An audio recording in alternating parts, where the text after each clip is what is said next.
So our special guest today is Jason Davis. Welcome to the show. Hello. Thank you for having me.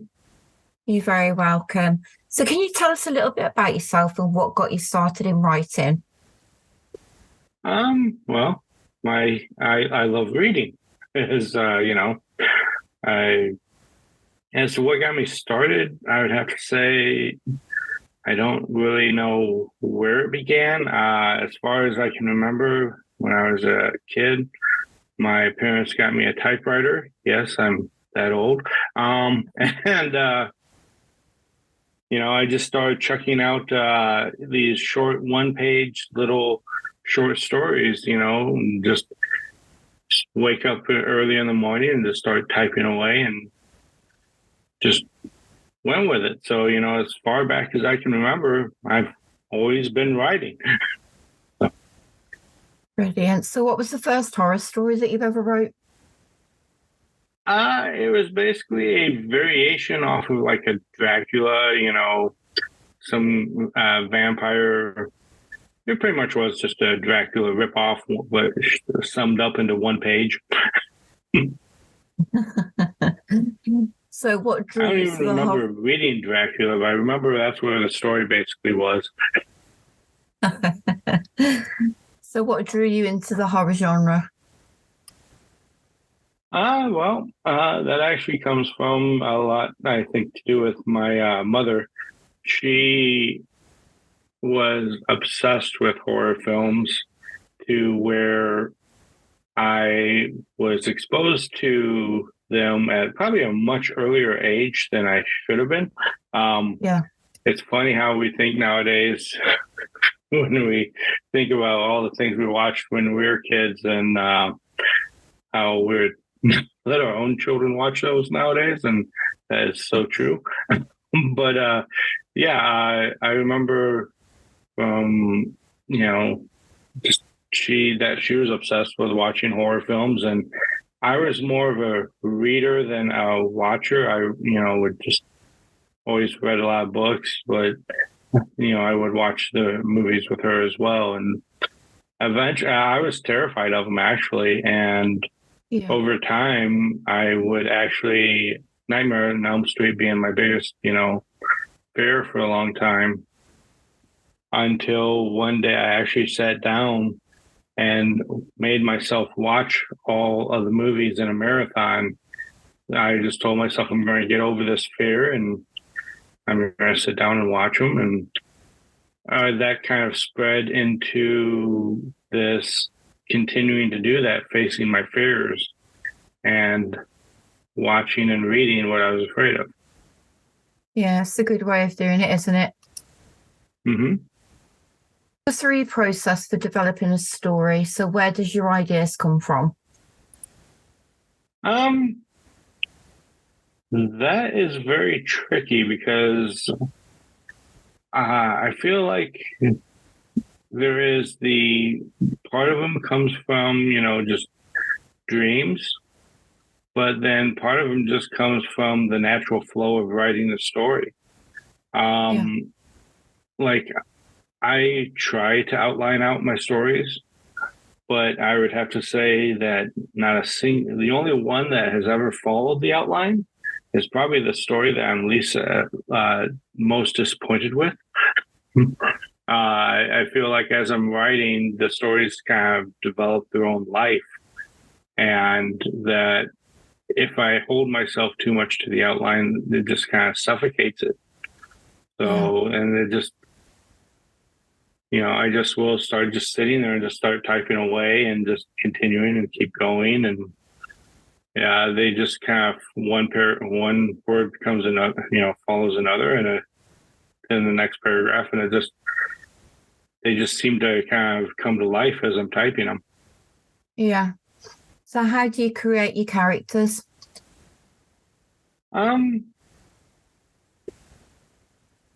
a lot of it just starts with just as I'm typing up, I'm thinking about what I need in that situation, and I start with that character, and then as the story develops, I find more ways to incorporate things into that character and build off of that and flesh them out. One of my favorite characters, in fact, I fell in love with him so much in my first book that he's now been in all my current books, except for the one I'm working on now. I fell in love with him too much. But as I started writing him, there's a lot of me in him as well. And can I just put him into these different situations? And I would like to think that'd be how I'd react. But, and I developed these characters around him and just, kind of a little mix different people that, I know and some people I don't, just some are more of a stereotypes of people I've kind of grown up with and stuff like that. It's just, I do put a lot of my own life, I think, into these characters. Yeah. So do you have like any specific themes or messages that you often explore in your work? I wish I could say that I do. If anything, I would feel like any theme I would want to put in my work, the opposite is what comes through. I've had people say that, my characters are very one way politically, and they've kind of blasted me for that. And I find it funny because politically speaking of my own views, I am completely the opposite. But it worked for the character, and that's how the story developed. So I think I put story first over trying to put any theme in there. Yeah. So what's your approach to pacing in a horror story to maximize like the scares and the twists that you get? I think the system I kind of developed in the first book I wrote is kind of what works best for me. And it's something I'm definitely going back to, and which is I write the first draft. And then as I go back into the second draft, I think about the pacing and think about, okay, this is going here, this is going there. I think we're staying too long in this scene. Or chapter, and then we need to add something here to change this up. And I just take that approach. I should mention that before I started writing, I actually went to film school, and I was actually trying to make movies before I, started writing.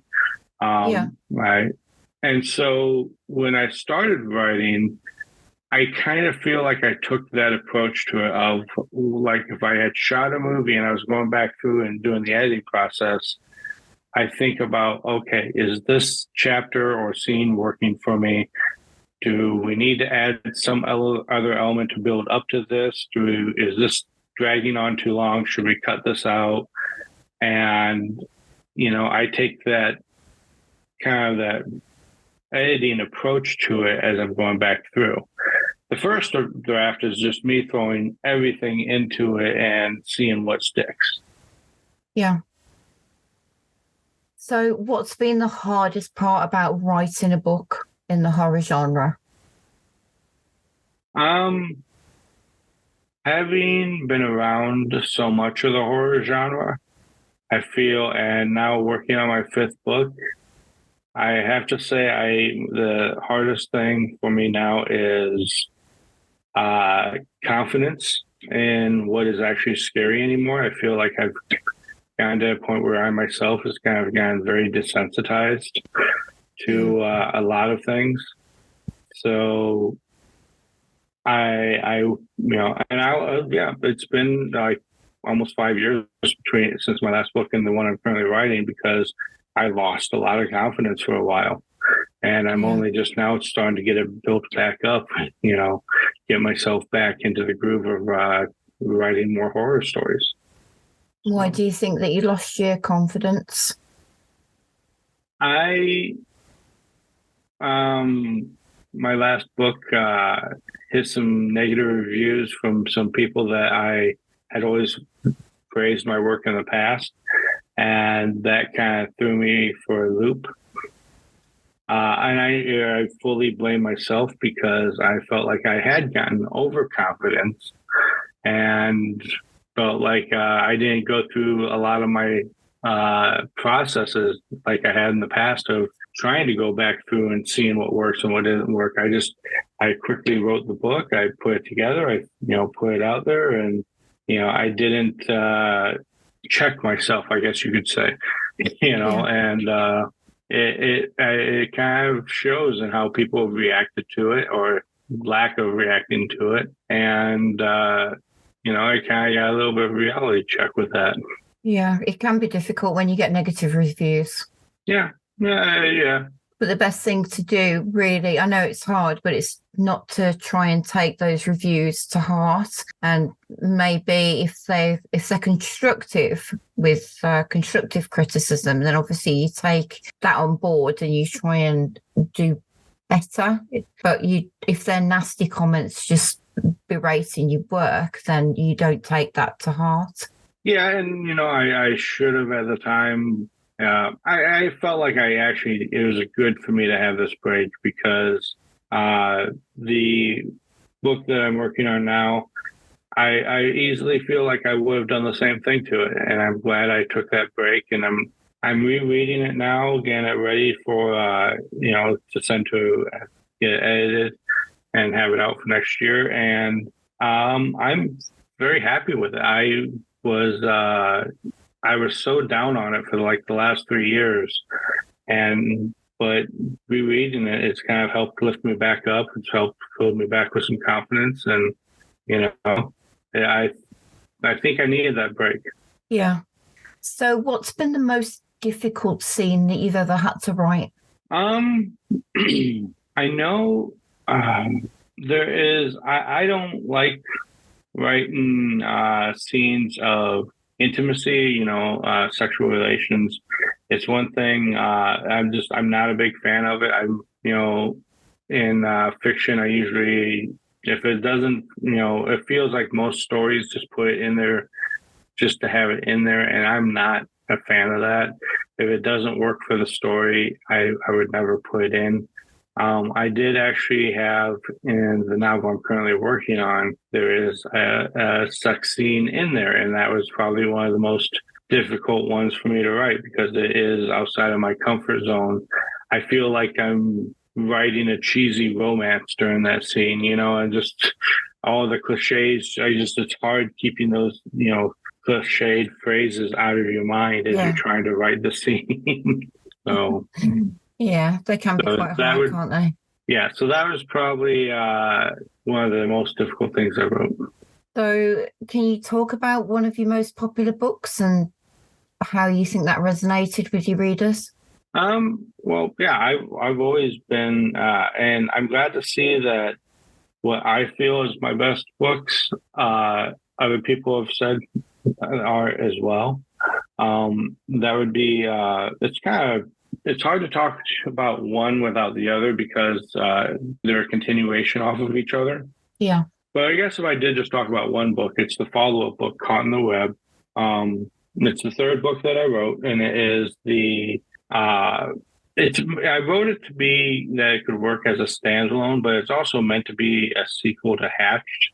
And it follows the story of these spiders that get into the body and infest you and turn you and eat you from the inside out and turn you into a mindless zombie. The kicker is that you can't see them until you're already infected by them. That's why the series is called The Invisible Spiders. So by the time you see them, it's already too late. You're already infected by them. Yeah. So, and it's that happens in a small town, and it's about the town getting quarantined off as a group of people in there are trying to fight their way to escape the town. Mm-hmm. That's your most popular book. Yeah. That's I would definitely. Yeah. So have you had any memorable feedback from a reader that has made an impact on you? The feedback that I would say that has made the most impact to me, and I keep questioning it about really how to take this feedback, is I once had one person told me that all my characters are very reactionary. That it's not like they go off to find trouble. Trouble finds them. And I think what he means by that is that my stories start out and it's these regular people and the world around them shifts and something and all this stuff starts happening and they have to react to it. And to me, I know he meant that as more of just, kind of a negative, not, just like you said, as feedback. But to me, I feel like that's how people really are is, life happens and we react to it and we try to find ways to survive. And so I feel like he meant it as criticism, but I actually keep walking away and I think about it a lot, but I find think of it as positive because to me, that's how life is. That's right. So have you got any other exciting projects that you're currently working on that you can share with us? Well, like I said, I'm working on Dead Friends right now. It's I'm hoping to have that out next year, and it's a book about this family curse and this young woman and gets the curse after her uncle passes away. It comes down to her, and it's basically that anybody that gets close to her dies.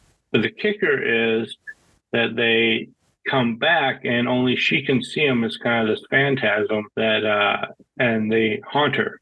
And they don't die nicely. It's all gruesome deaths, and they come back, just as gruesome as when they died. So, I'm working on that. I've also got a young adult series that I am working on the second book of. I write that under the pen name David Westdale. And that's about these young kids who the series is called The Dream Chasers, and it's about these kids who go into people's dreams to help them fight their other kids' nightmares. So I'm proud of that too. I've been working on that. I've got the second book that I'm going to finish up next year. Sounds amazing.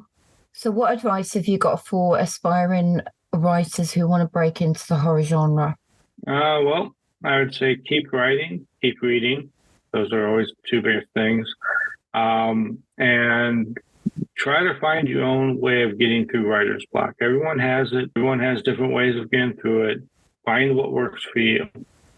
So, writer's block can always be one of the biggest, most crippling things for any writer. Sometimes my creative way to get through it is I will just take the start of a chapter and we'll just start writing what's around me. And I mean, literally, if I'm sitting in a cafe, I'll write about my character sitting in a cafe for some reason or something. And sometimes it'll progress into the chapter, and sometimes they'll at least give me some ideas to start the chapter over with. I would say that one of the biggest ways to prevent getting writer's block is don't stop writing at the end of a chapter. If you finish a chapter, just at least start a paragraph or two into the next chapter, because you're in that groove, you're in writing at the time, you still have the juices going, at least kick out that paragraph or two to give yourself that start, that tone of voice into the next chapter, because sometimes that is the hardest thing. It's figuring out that tone you want for that next chapter. Yeah. So lastly, where can we find your books, Jason? They're available pretty much everywhere, on Amazon.